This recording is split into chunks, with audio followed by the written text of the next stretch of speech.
Sevgimiz tamam soldu, gözlerde o an doldu. Sen benden ayrılanda əzizim, ben badəni tək vurdum, ben xeyli xəyal vurdum. Öz qəstimə mən durdum əzizim, ben badəni tək vurdum, ben xeyli xəyal vurdum. Öz qəstimə mən durdum əzizim. Halımı heç soruşdunmu, mən üçün heç danıxdınmı, yoxsa sən unuttunmu əzizim? Sevgiyle dolu gözler, ağlımda həmin sözler, sensizdi xatirələr əzizim. Sevgiyle dolu gözler, ağlımda həmin sözler, sensizdi xatirələr əzizim.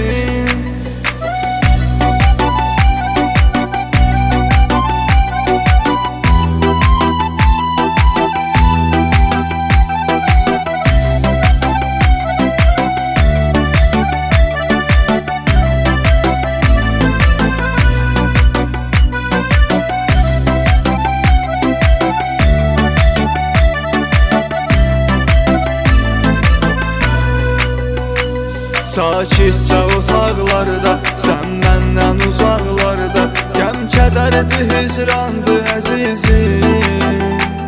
Çox səbirsiz qərarlar, axırda ayrılıqlar, qəm kədərdi, nöqsandı əzizim. Çox səbirsiz qərarlar, axırda ayrılıqlar, qəm kədərdi, nöqsandı əzizim. Halımı heç soruşdunmu, mən üçün heç danıxdınmı, yoxsa sən unuttunmu əzizim? Sevgiyle dolu gözler, ağlımda həmin sözler, sensizdi xatirələr əzizim. Sevgiyle dolu gözler, ağlımda həmin sözler, sensizdi xatirələr əzizim.